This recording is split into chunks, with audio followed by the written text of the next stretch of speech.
this is Colin Seal, founder and CEO of thinkLaw, and we are looking at Lesson 3, the chair and a stick. Now, Lesson 3 is part of a two-part series.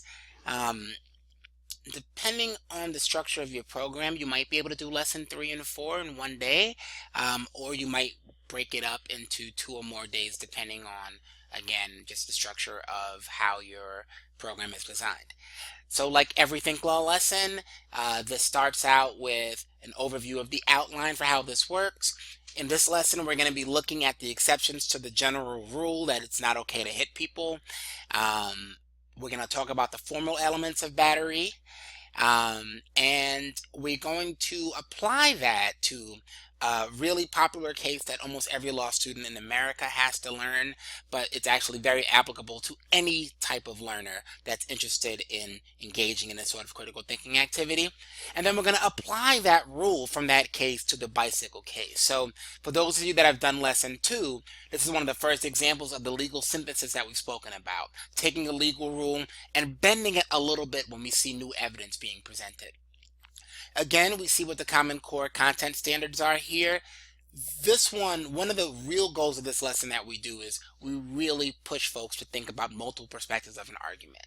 So to get started here, the think starter, or your warm up or bell ring or whatever you want to call it, is a very simple question. Should you ever be able to hit somebody without getting away with it? Why or why not? And you'll see no matter what sorts of things folks come up with.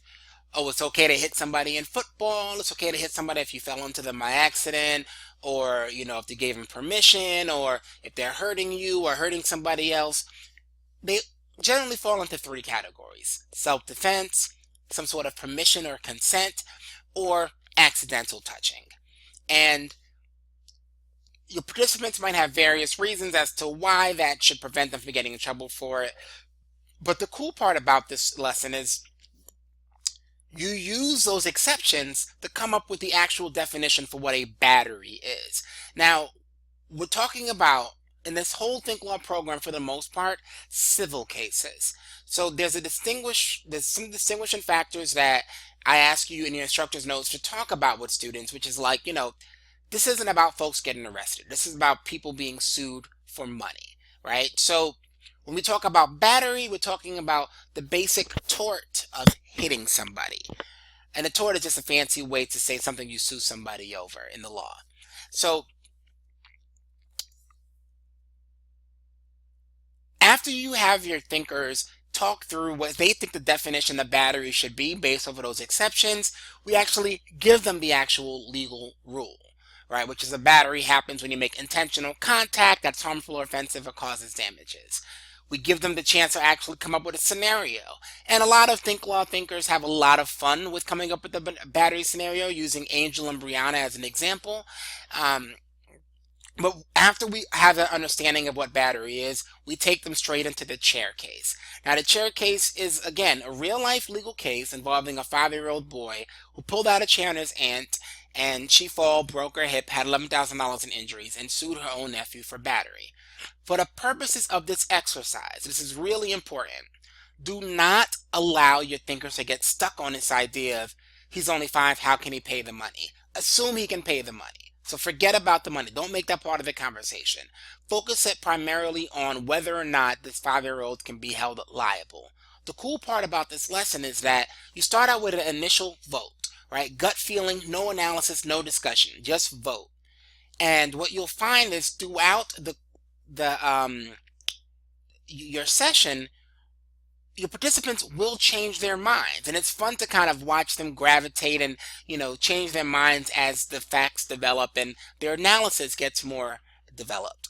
What we do, as is the case in many thinkLaw lessons, is we actually force our thinkers to focus on each element from both perspectives. So what is the best argument that's intentional? What's the best argument that there was or was not a contact here? In this case, there's not really a lot of good arguments as to whether or not this act was harmful or offensive, or whether it caused damages, because we know she got seriously hurt. We know she had medical bills. So you'll find that most of your time should be focused on the first 2 elements. any of you dealing with time constraints can actually instruct students to only focus on those first two elements when they're filling out this table. But this is a great activity to do in groups, and maybe do a pair share where they're discussing in groups and then they're sharing out to the entire class afterwards. Another big part of this is not just going through that analysis, but also thinking about the big picture. What do you think is really going on here? So I've seen this done about 15 or 20 times, and every time I see this done, students often are like, well, maybe there's some family drama going on between the mom and the aunt. Maybe this kid is a knucklehead kid who's done this multiple times before, and maybe they just had enough of it. Maybe this aunt just really needs this money because she can't afford and she has all these bills. No matter what the case is, we're trying to push students to think beyond the page and come up with a context. This is one of those areas where making up facts is somewhat important because it allows them to just think about, well, what might be going on? It builds those prediction and inference skills that we know are very crucial in becoming critical thinkers. We also provide a little bit of clarifying information. So Brian wasn't 5, he was actually 5 years, 9 months. Does that change anything? We know that the aunt actually had really bad arthritis in her knees, so it would have taken her a really long time to sit down. Does that change anything? A lot of students are able to come up with an argument as to why arthritis in their knees is actually both better and worse for Brian's case. Better because it makes it more likely that maybe he didn't know she was going to be sitting down. Worse because maybe he just looked that much more evil because he sat there and waited until she sat down to pull out the chair. Either way, what you've done at this point is you've given your students multiple chances to vote their preferences and see what side they land on and come up with what they think the final answer should be on the case. Again, we don't want students to look ahead because if they do in this case, it does somewhat spoil the answer. When they switch to this next page, they'll see that Brian actually did lose this case. He was found liable. It didn't matter that he might not have meant to hurt his aunt. What mattered is that it seemed that he pulled out the chair on purpose. And whether or not he actually meant to hurt her was irrelevant.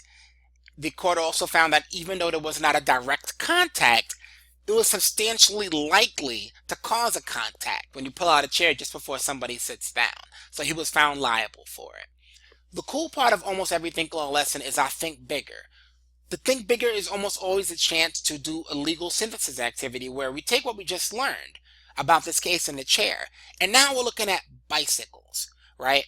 Different case, also involving young folks, 4 and 5 year olds, but in this case, their parents were watching them, and they were on the sidewalk, and they ran into an old lady that was walking on that sidewalk in New York City. And for students that might not understand what Manhattan, New York City is like, this is a really busy place, and there's a lot of people on the streets, on the sidewalks. So, are these 4 and 5 year olds liable for battery? And there's a lot of differences here that will make it clear that maybe not, but there's some interesting arguments as to why it might be. So using the concepts that we've learned in this lesson, just give your students a chance to explore it. Again, they can practice the Draw plus C framework right here as they're going through this writing activity. But in any case, it's just a good way to kind of think about that. Here's a tip to make thinkLaw a little bit more interesting for you. If you have an activity like this, think bigger, where the answer is not being resolved in, you can often wait until the next time you visit thinkLaw, whether it's the next day or the next week, to keep your students on their toes, to keep them guessing. It's kind of a fun, it's like, when you're watching American Idol and they go to commercial break right before they say who the winner is going to be. Same sort of concept, just to kind of get that engagement up a little bit more. So that's lesson 3. We're going to go right into lesson 4 in our next video.